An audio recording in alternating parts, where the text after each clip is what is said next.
यह है कि ये एयरलाइंस जितनी भी है मौके का फायदा उठाती हैं जी। और सचमुच ये सही बात है कि उस वक्त कश्मीर के अंदर इनके इतने हाई रेट थे कि इससे सस्ता लंदन चला जाता बंदा। नई खबर, नई दृष्टि, नई दिशा, रंगीन खबरों की परत दर परत खोलता है।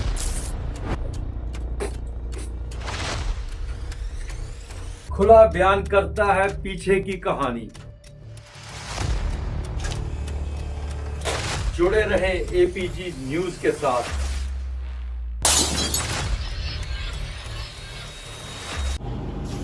नमस्कार, आप देख रहे हैं 8 PM और मेरा नाम है रोहन चौधरी।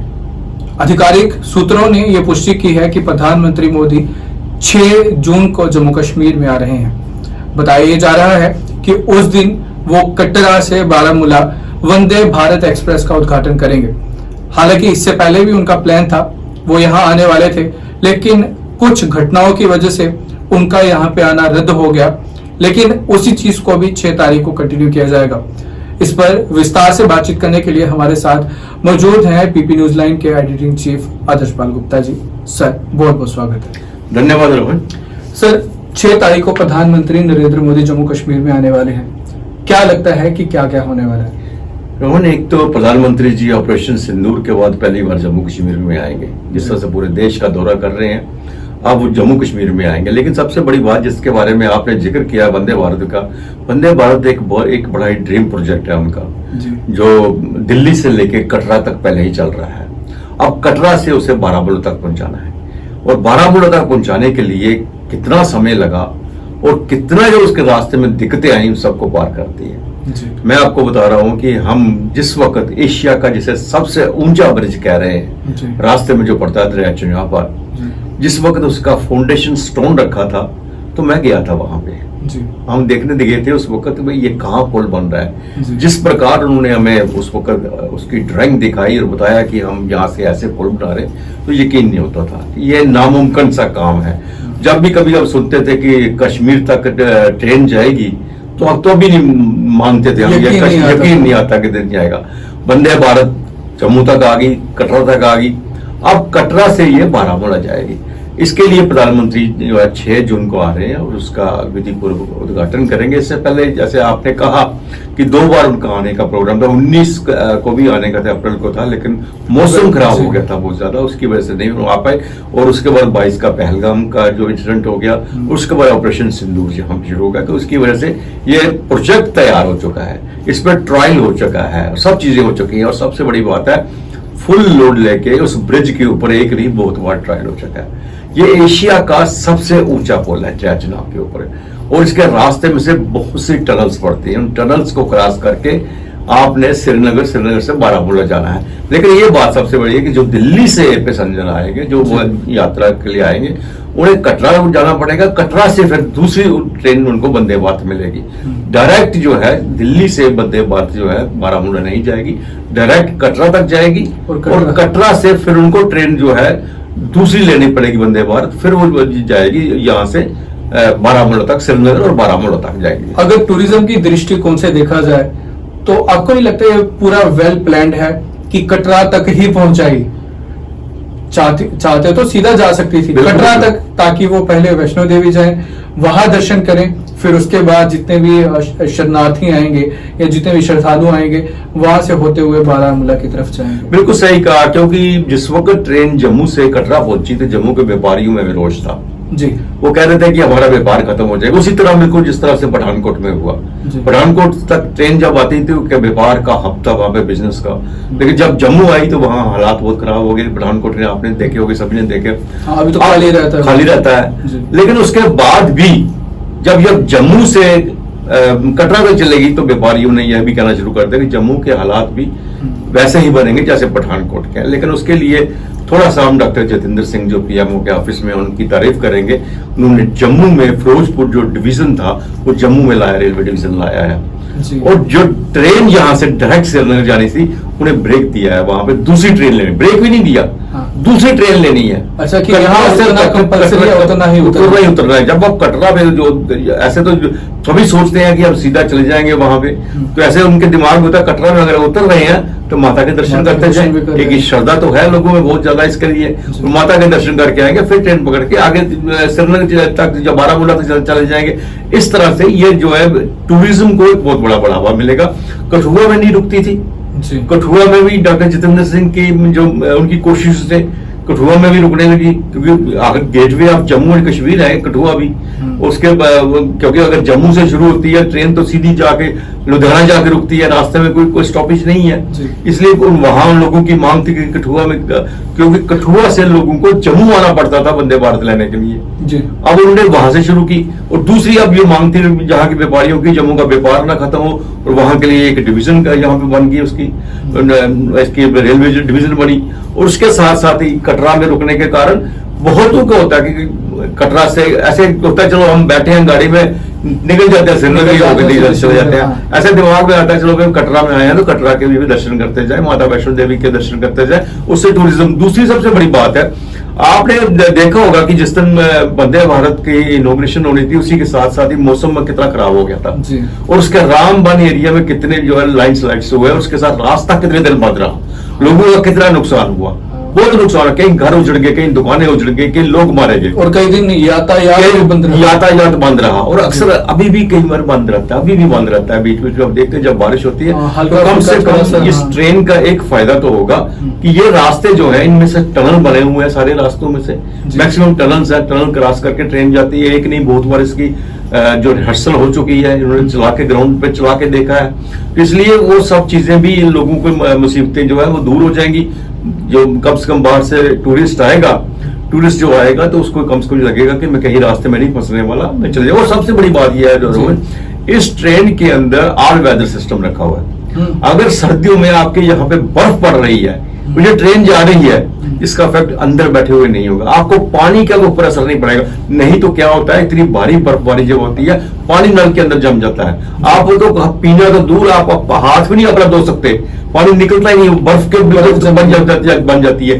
लेकिन इसमें सारा सिस्टम ऐसा है कि आपको पानी भी गर्म मिलेगा, किसी किस्म की प्रॉब्लम नहीं आएगी, हर चीज की देख रेख होगी। लेकिन सबसे बड़ी बात है जिसे हमें भी देखना है, सबने देखना है, वो है सुरक्षा के इंतजाम इसके कड़े करने पड़ेंगे। सर एक और अगर नजर मारी जाए, 22 तारीख को जिस तरह के हालात हुए थे, अचानक से ट्रेन की टिकट्स महंगे हो गई, अचानक से जिन्होंने जाना था हवाई जहाज के जरिए ना तो टिकट मिल रही थी, जिनको मिल रही थी वो भी रेट 40-50 हजार इतना चला गया था।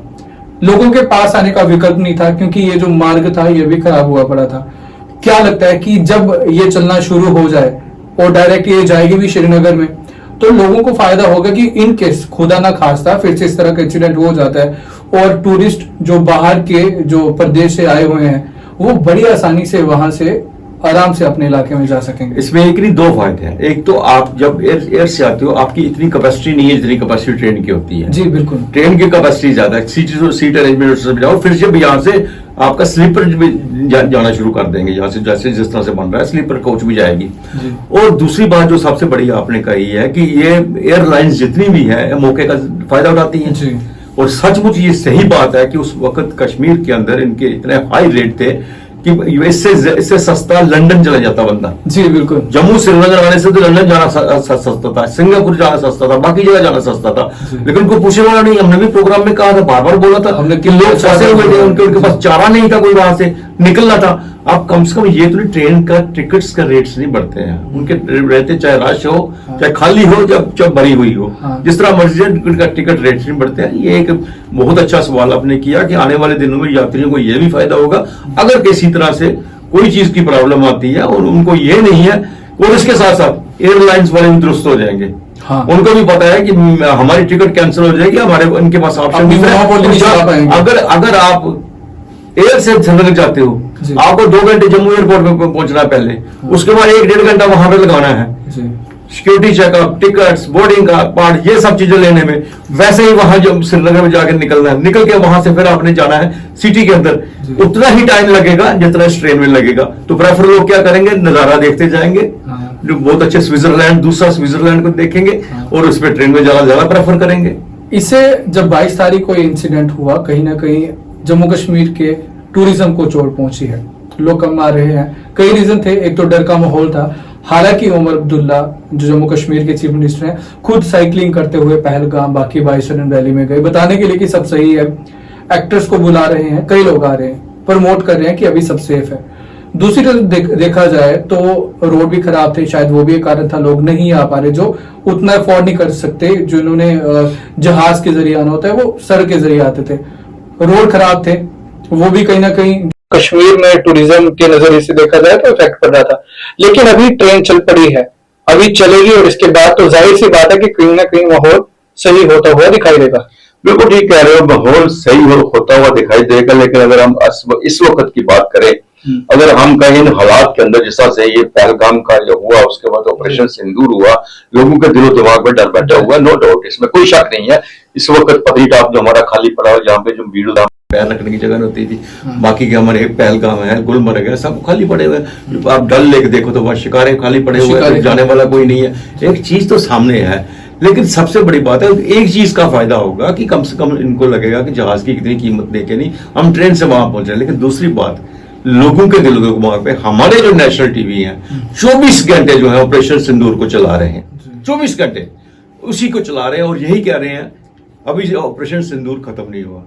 जब मेरे दिलो दिमाग में जो बात बैठ जाएगी अभी ऑपरेशन सिंदूर खत्म ही नहीं हुआ, मैं इस खतरे में जाके जम्मू कश्मीर में किस तरह जाऊं, ये बहुत बड़ा असर पड़ेगा। चाहे उमर अब्दुल्ला साइकिल में चलाता रहे या जो मर्जी करता रहे, लोगों के दिलों के अंदर डर को दूर करना है, तो ये चीजें सामने आनी चाहिए। अभी तक हम कल तक तो हमने मॉक ड्रिल की है, किस लिए की है? क्योंकि हमें लग रहा है कहीं किसी वक्त हमला हो सकता है, तो यही टूरिस्ट के दिलो दिमाग में बैठा होता है। हम बार बार एक ही बात कहते हैं, ऑपरेशन सिंदूर अभी खत्म नहीं हुआ, ऑपरेशन सिंदूर हमारा कोई सीजफायर हुआ ही नहीं है। तो इस माहौल में जम्मू कश्मीर के ऊपर इसका असर पड़ रहा है। और सबसे बड़ी बात है कि हमारी जो वार्षिक अमरनाथ यात्रा है वो शुरू होने वाली है।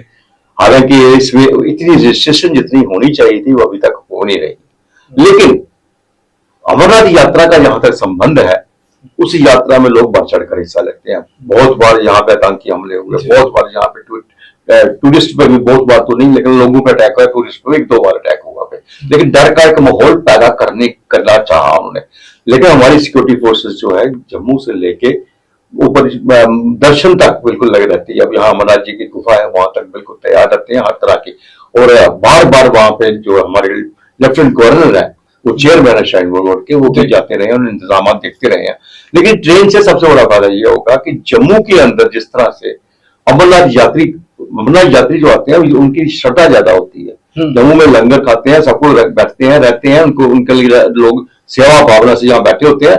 लेकिन वो परचेसिंग जो है होती है ना, वो कम होती है यहाँ पे यात्रियों की, अमरनाथ यात्रियों की। इस बार क्या है, इस बार वो ज्यादा से ज्यादा श्रीनगर की तरफ जाएंगे। जम्मू कश्मीर की बात करें तो अपने मीडिया चैनल कहीं ना कहीं कश्मीर को फिर से प्रमोट करने में लगे हैं, बता रहे हैं कि सब सही है, वापिस आ जाओ। लेकिन जैसा कि सर ने जिक्र किया, जो नेशनल मीडिया वाले हैं या सो कॉल्ड ये मेन स्ट्रीम मीडिया वाले, वो लगातार यही बोल रहे हैं कि ऑपरेशन सिंदूर खत्म नहीं हुआ है। यानी कि लोगों में अभी भी डर का माहौल जारी है। और इससे क्या होगा, कहीं ना कहीं नेगेटिव इम्पैक्ट पड़ेगा। अगर लोगों के ज़हन में नहीं है कि ऑपरेशन सिंदूर खत्म नहीं हुआ है, तो यानी कि फिर से अटैक हो सकता है, तो कोई अपनी जान को हथेली पे रखे क्यों जाएगा। इसके लिए सरकार को कड़े कदम उठाने चाहिए। दूसरी ओर अमरनाथ यात्रा भी आ रही है और ये जो ट्रेन चलने वाली है, कहीं ना कहीं एक अच्छी पहल है जो जम्मू कश्मीर में फिर से जितने टूरिस्ट हैं उनको ला सकती है या उनकी चहल पहल देखने को मिल सकती है। दूसरी ओर से अमरनाथ यात्रा भी शुरू होने वाली है और ये ट्रेन कहीं ना कहीं एक अच्छी पहल करने वाली है, जिससे फिर से जम्मू कश्मीर में यात्रियों की चहल पहल देखने को मिल सकती है। इस पर आपकी क्या राय है, कमेंट सेक्शन में जरूर बताएं। मिलते हैं फिर से कल 8 बजे। नमस्कार।